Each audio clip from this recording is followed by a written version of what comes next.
Hey guys, welcome back to another one of our workouts for the weekend.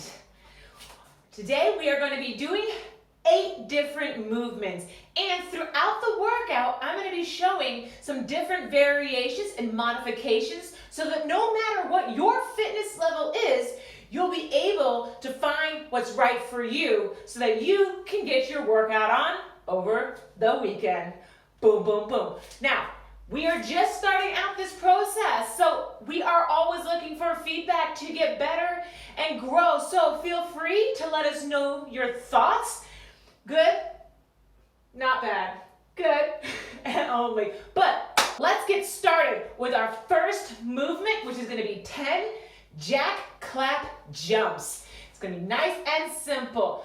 Since we have 10 of these, I'm going to break them down and show you different variations as we go through. Our standard one is going to just be 1, 2, 3, 4, 5. All right? Now that we're halfway there, if you have any kind of shoulder injury or rotator cuff injury and your shoulders just don't make that full range of motion, that's okay. You can still do this by taking out the jack part and just including the clap part. All right? So 1, 2, 3. All right? If you have hip injuries, knee injuries, or you're not there yet to be able to do that, that's okay. We can change it up a little bit more, regress it, and step out instead. So 1, 2, 1, 2. Okay? So no matter what your fitness level is, you can make this one work for you. Our next movement is going to be a pile squat. This is going to be a nice, simple one. I always like to think of it as almost like a ballet type thing. We're going to bring our legs nice and wide, having our feet out, almost like a 45-degree angle. All right? Having our chest up nice and high, opening up those airways, shoulders roll back. We're going to just sink down, bringing our hips almost even with our knees, and back up. We're going to go for 10. Again, I'm going to show you some variations and modifications so you know what works for you. As we do these squats, if you look from the side, we want to make sure that we are still driving our hips back, right? And keeping our chest up, right? We don't want to have our knees coming forward and elevating our ankles off the ground. This is a no-no, all right? So let's go for 10. We have 1 already. Nice and wide, having those hips feeling good. And 2, 3, 4, and 5. Now, if you want to shake things up and you have access to some dumbbells or kettlebells, you can easily incorporate those in to add a little bit more resistance. Just holding that kettlebell, both hands, or dumbbell, whatever you choose, make sure you're not allowing your shoulders to roll forward. Still keep them back with your chest up. 1, 2, 3, 4, and 5.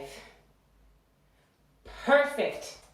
Our next movement is going to be a cross body, knee to elbow. We're going to be doing this from a standing position. So nice and high.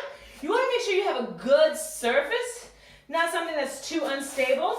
And what we're going to be doing is bringing our right knee down as we crunch in towards our body and bringing our left knee up to meet it around the center.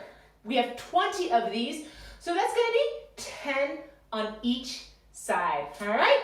So 1, 2, 3, 4, 5, 6, 7, 8, 9, 10. Now, if you're uncomfortable with making that full transition, bringing your arm down, that's okay. Work on getting that range of motion in your hip and in your lower body first by bringing that knee up and in. 1, 2, 3, 4, 5, 6, 7, 8, 9, 10. Okay? So you can always regress this movement a little bit more until your hips and your upper body can allow you to make that turn in. Okay? Next, we're going to be going for a plank hip dip. We have 20 of these, which means we're going to be dipping our hips to each side 10 times. This move is going to take us down into a prone position. As we come down, when we go into this plank position, we want to make sure we have good alignment, right? A good framework to go off of, which means our wrists, elbows, and shoulders are always nice and in alignment. Okay? We want to bring our hips up, feet about shoulder width apart, whatever you're comfortable with. And all we're going to be doing is dropping our hips one to the other.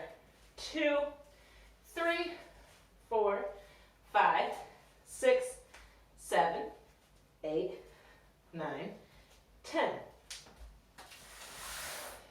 Now, if you have some wrist issues, you know, a lot of people have tight wrists, you can always do this movement off of your forearms. You just need to still make sure that your framework and alignment is there.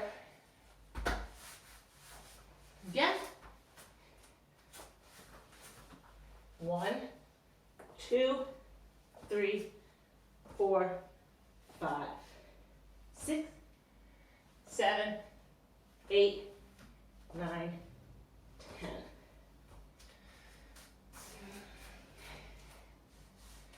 All right. Now, plank is oftentimes a very hard move, and if you're not at that level yet, and you just can't dip your hips to either side, that's okay. Why don't you just try holding the plank position, either in a high plank position or a low plank position, and count in your head up to 20 seconds. As far as you can. If you make it to 5 seconds, awesome. And if you make it all the way to 20, brilliant.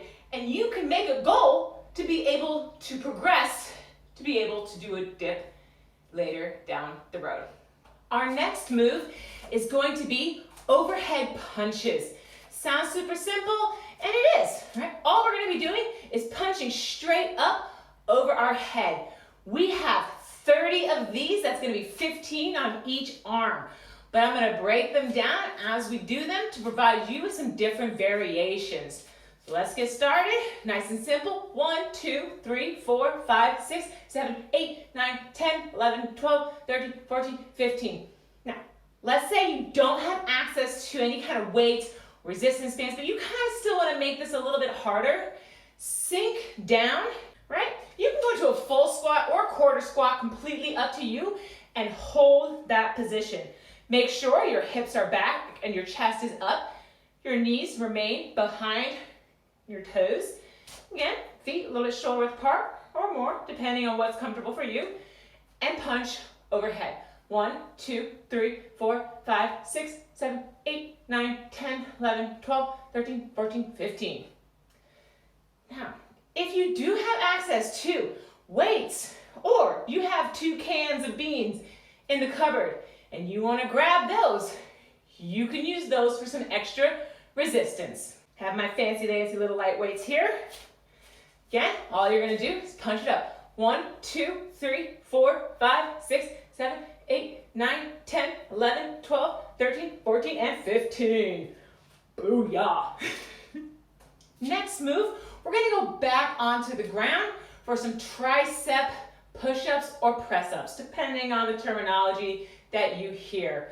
But we're going to make sure that we're going all the way down to the ground because we're going to let our hands come off of the ground out in front of us, back in, before we press back up. We're only going to be doing 5 of these. So I am going to show a few variations in case you want to make it harder or you're not quite there yet, whatever the case may be. Again, when we're doing these, you want to keep our hands around our shoulders. So we're not going wide. We're not doing diamond.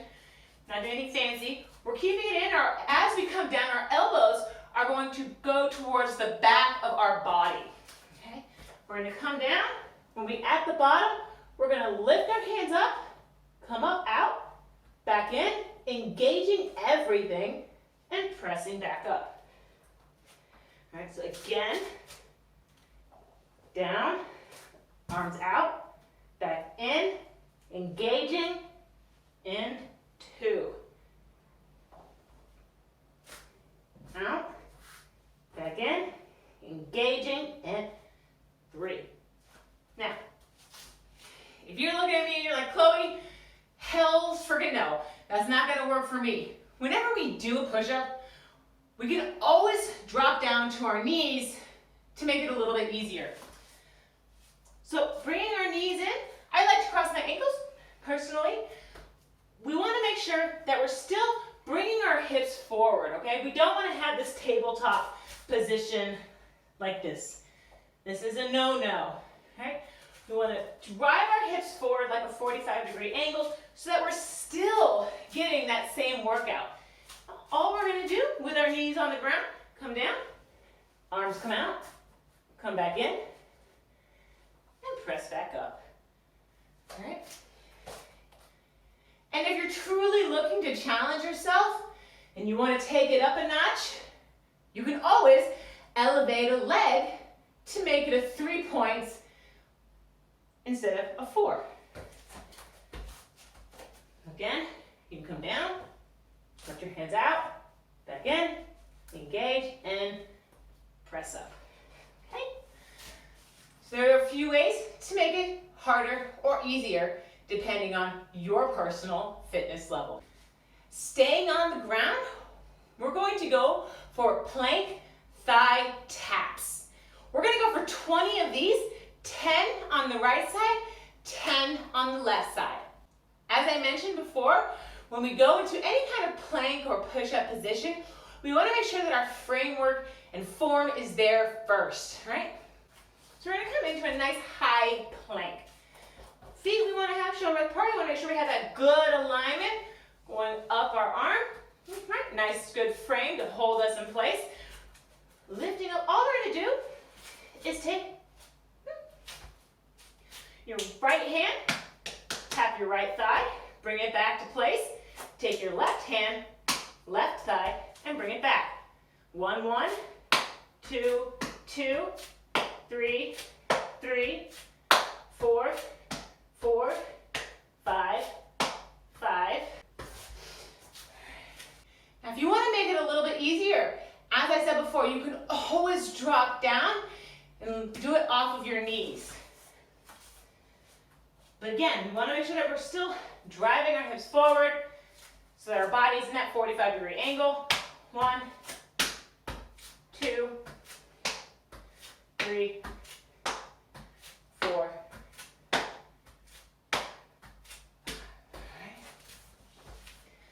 And if you're feeling super duper fancy, and you want to challenge yourself a little bit more, you can always add in weights.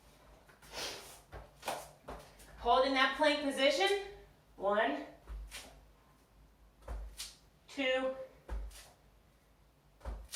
3, 4, 5.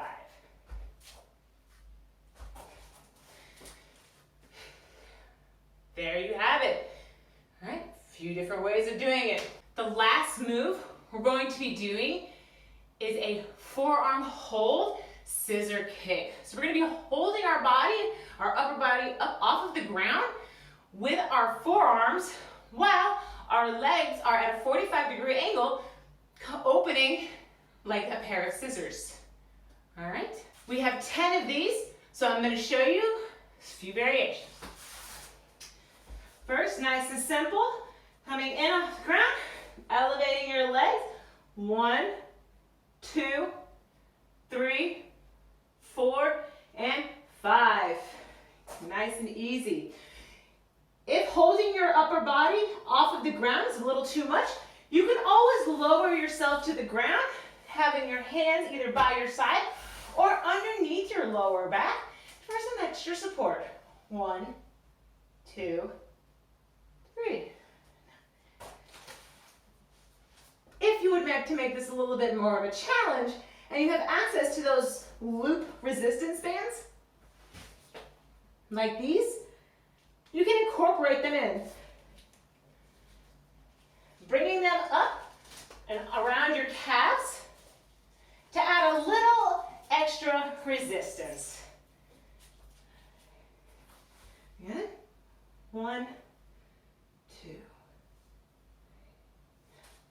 Easy breezy. And there you have it, our 8 movements for this week. Be sure to let us know, give us some feedback. You've got all weekend to do this, so I hope you take the time, and we will be back next week for another workout for the weekend. And until then, be sure to check us out on social media, Facebook, Instagram, and YouTube if you aren't already. Follow or subscribe. Until next weekend, have a great week. Peace.